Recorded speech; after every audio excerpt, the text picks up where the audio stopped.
Students, good morning. 10th class की Hindi medium science में आज हम करने जा रहे हैं एक नई राशि जिसका नाम है प्रतिरोध, जिसको आप लोग कई बार इंग्लिश में आपने सुना होगा रेजिस्ट करना।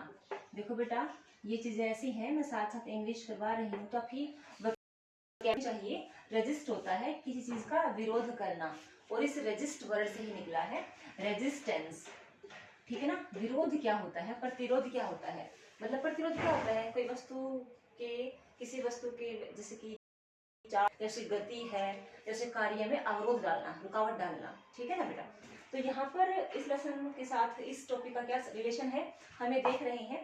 देखिए बेटा, प्रतिरोध जो है किस प्रकार से राशि है, उसका जन्म हुआ जर्मन भौतिक वैज्ञानिक जॉर्ज साइमन ओम। कई बार पूरा नाम पूछ लेते हैं बेटे। जॉर्ज साइमन ओम जो वैज्ञानिक थे, उन्होंने किसी परिपथ में विभवांतर V आई, लाइट कम है,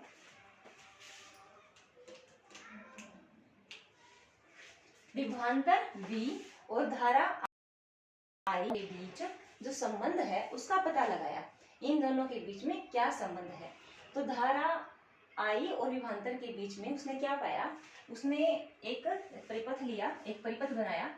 मैं आपको छोटा सा परिपथ बना के दिखाती हूँ। मान लीजिए ये एक तार है कुछ ऐसे, और ये तो हम दिखाते हैं सीधी लाइनों से, तारों को दिखाते हैं, संयोजी तारों को, और इस प्रकार से हम लोग सेलों को दर्शाते हैं। ये एक सेल है, एक बड़ा और छोटी लाइन, ठीक है, एक सेल है, फिर एक पेयर, दूसरा सेल, और तीसरा। लेसन की स्टार्टिंग में मैंने आपको टेबल दी थी, उस टेबल में सारे सिंबल हैं, आपको आने चाहिए, वो अब काम आएंगे, ठीक है बेटा। सारे अच्छे से लर्न करने हैं और बना कर देखने हैं। अपनी फेयर में तो बनाना ही है टाइटल पेज के फॉर्म में, और आपने फिर उसको रफ नोटबुक में बना कर देखने हैं। तो ये आपके ये एक सेल है, ये एक सेल का सिंबल है, और जब कई सारे सेलों को इस प्रकार से जोड़ देते हैं, ये इसका पॉजिटिव एंड होता है, और जो छोटी लाइन होती है वो नेगेटिव एंड होता है, ठीक है। ऐसे पॉजिटिव नेगेटिव पॉजिटिव नेगेटिव, तो नेगेटिव एंड पॉजिटिव के साथ, नेगेटिव एंड पॉजिटिव के साथ, और फिर इस प्रकार से वायरिंग। आप 3 4 5 6 जितने चाहे सेल ले सकते हैं। मैंने 3 सेल वाली बैटरी ली है। अब जब कई सेल आपस में जुड़ जाते हैं इस प्रकार से, तो हम लोग इसे क्या बोलते हैं, बैटरी बोलते हैं, ठीक है बेटा। तो ये 3 सेलों वाली बैटरी है, ठीक है। तो यहाँ पर मैं इसके साथ में कुंजी लगा देती हूँ, प्लग की स्विच जिसे कहते हैं, स्विच लगा है, स्विच ऑफ, और यहाँ पर जो डॉट लगा देते हैं ये होता है स्विच ऑन, ठीक है बेटा। जल्दी खत्म करते हैं। तो ये स्विच हो गया, ये बैटरी है, और यहाँ पर बल्ब लगा, ये बल्ब है। कई बार अकेला ऐसे भी होता है, और कई बार इसके चारों सर्कल भी होता है, ठीक है, दोनों ही ठीक है, गलत कोई नहीं है। तो ये एक बल्ब है, अब ये कुंजी ऑन है, तो ये बल्ब क्या होगा बेटा, दीप्तिमान होगा, यानी कि बल्ब जलेगा, ग्लो करेगा, ठीक है बेटा। तो इस प्रकार से उसने क्या किया, एक वोल्ट मीटर दिया, विभवांतर दिया, उसने धीरे धीरे जो विभवांतर है उसने अमाउंट को चेंज किया, विभवांतर कम ज्यादा करने के लिए उसने कभी विभवांतर ज्यादा किया, कभी विभवांतर को कम किया। एक वोल्ट मीटर आता है, आपने कभी लैब में देखना, फिजिक्स वाले में रखे हुए हैं। तो विभवांतर को कम किया, ज्यादा किया, इस प्रकार से उसने क्या किया बेटा, एक ग्राफ प्राप्त किया, एक ग्राफ बनाया उसने इस प्रकार से। यहाँ पर उसने धारा ली, यहाँ पर उसने बेटा विभवांतर लिया, ठीक है ना। तो मैं सीधा यहाँ पर आई वी लिख देती हूँ, ठीक है ना, वोल्ट में, और यहाँ पर धारा लिख देती हूँ मैं सीधा एम्पियर में, ठीक है बेटा, समझ जाना, थोड़ा सा इसकी प्रैक्टिस हो जाएगी। तो यहाँ पर दोनों ही राशियाँ क्या है, 0 है, तो मान लो 0.1 2 3 4 5, 0.1 0.2 0.3 0.4, इस प्रकार से ये 0.4 है, 0.8 है, मान लीजिए 0.12 है, 1.2 है, 1.6 प्रकार से इसने वोल्ट दिया है, 0.4 वोल्ट, 0.8 वोल्ट, 1.2 वोल्ट। तो इस प्रकार से धारा क्या आएगी वो देखना चाह रहा है। तो उसने क्या 0.4 वोल्ट विभवांतर लिया, तो 0.1 धारा आई। तो ठीक उस प्रकार से क्या देखा कि जैसे जैसे वह विभवांतर को बढ़ाता गया, धारा का मान भी बढ़ता गया, जैसे जैसे विभवांतर बढ़ाता गया, धारा का मान बढ़ता गया।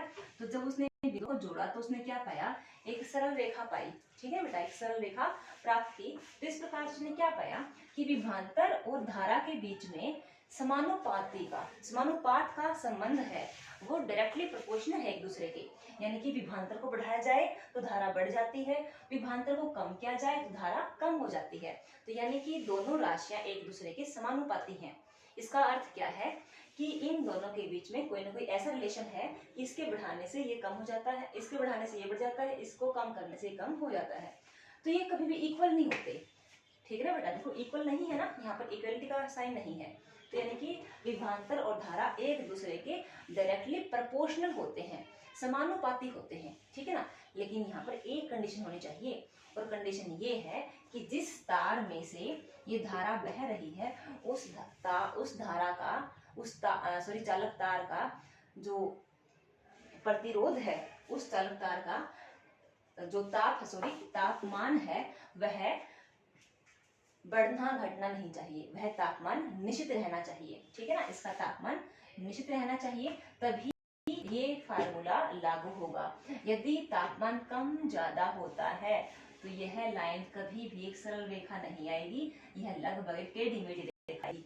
और कभी भी ऐसा होता भी नहीं है, कोई तार ऐसा नहीं है जिसका तापमान हमेशा समान रहे।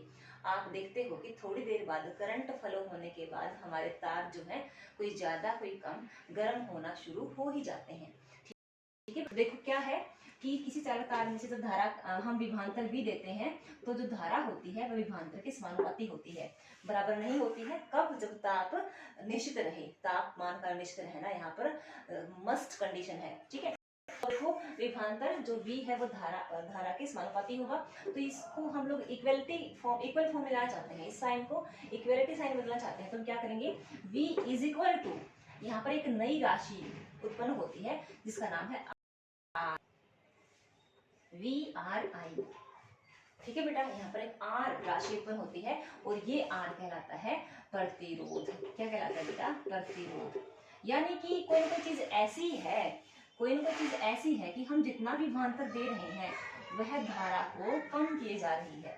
यानी कि बीच में कोई चीज ऐसी है कि विभवांतर को धारा में बदलने नहीं देती, इस ऊर्जा बदलने नहीं देती। कोई ना कोई चीज ऐसी है जो आवेशों के प्रवाह को विरोध प्रदान करती है, और वो कौन राशि है? वो प्रतिरोध है। और ये प्रतिरोध बेटा किसका होता है? ये इस तार के अंदर ही होता है, ये तार का एक गुण है, हर धातु का गुण है, ठीक है बेटा। हाँ, कुछ बातें हैं जिन पर निर्भर करता है, हम अगले वीडियो में डिस्कस कि आर जो है प्रतिरोध जो है बेटा, एक तो इस तार का कैसा तार है, तो लोहे का तार लें, एक सिल्वर का तार लें, एक हम तांबे का तार लें। लोहे का तार जो है उसका ज्यादा प्रतिरोध होता है, सिल्वर का तार जो है सबसे कम प्रतिरोध होता है उसका, तांबे का सिल्वर से कम होता है, बाकी सब धातुओं से ज्यादा होता है, ठीक है ना बेटा। सॉरी, सिल्वर का जो प्रतिरोध है सबसे कम होता है, और जो तांबा है उसका प्रतिरोध सिल्वर से थोड़ा ज्यादा होता है, बाकी सब धातुओं से कम होता है। तो हम तांबे की तार ज्यादा यूज करते हैं, सिल्वर की तार इसलिए यूज नहीं करते बेटा क्योंकि सिल्वर की जो तार होती है ना काफी महंगी होती है, ठीक है। हम आगे देखते हैं। तो VIR जो फार्मूला है वो हमारा बिल्कुल सटीक लागू होता है। यहाँ पर V इक्वल टू RI, प्रतिरोध कहलाता है R। तो यहाँ प्रतिरोध R है, उसका जो सिंबल है वैसे तो हम क्या कहते हैं, देखो बेटा V इक्वल टू, मैं थोड़ा सा सुटेबल फॉर्म ले लूँ, बोलने में आसान है, V इक्वल टू IR, ठीक है ना। तो R को हम निकाल लें, R की हमने मात्रा निकालना R का, तो R is equal to V by I। इसका मतलब क्या है बेटा? V क्या होता है? विभवांतर वोल्ट में होता है। जब 1 वोल्ट विभवांतर हो और 1 एम्पियर धारा प्रवाहित होती हो तो जो प्रतिरोध कितना होता है बेटा? 1 ओहम होता है। ओहम यानी कि ओहम प्रतिरोध का SI मात्रक है। कौन है बेटा? वो है ओहम, ऐसे दर्शाते हैं इसको, इसका सिंबल है बेटा ऐसे, ठीक है ना। ओहम का सिंबल है ये, तो ओहम को हम ऐसे दर्शाते हैं, कहते हैं इसको ओम कहते हैं, ओम भी कहते हैं, ओहम भी कहते हैं, ठीक है बेटा। तो प्रतिरोध का जो SI मात्रक है वो क्या है बेटा? ओहम है। और बेटा यहाँ पर एक टॉपिक आता है, एक डेफिनेशन आती है, एक ओहम प्रतिरोध को परिभाषित कीजिए। तो कैसे परिभाषित करेंगे आप लोग? यहाँ से इस स्टेटमेंट में से आप R को बाहर निकाल लाओ, तो R equal to V by I। किसी चालक तार में से 1 वोल्ट विभव द्वारा 1 एम्पियर धारा प्रवाहित होती है, V बाई A, है ना। तो जो प्रतिरोध होता है बेटा वो कितना होता है? 1 ओहम होता है। 1 ओहम प्रतिरोध बराबर है 1 वोल्ट विद्युत विभव बाई 1 एम्पियर विद्युत धारा, 1 एम्पियर करंट। ठीक है बेटा, तो आज के टॉपिक में इतना ही। ठीक है बेटा, इसमें से कुछ एक दो और आप निकाल लेना। तीनों में से कोई राशि निकालनी हो, कोई दो दे रखी हो तो हम आसानी से निकाल सकते हैं। काफी इंपॉर्टेंट फार्मूला है ये। जैसे कि यहाँ पर 3 फार्मूला बन सकते हैं। V is equal to I R, I is equal to V by R, ठीक है, R is equal to V by I. ठीक है बेटा, समझ में आ गया। तो आज के लेक्चर में इतना ही, आगे फिर मिलेंगे। लंबी वीडियो जाती है बेटा, फिर दिक्कत आती है बच्चों को। तो thank you and all the best.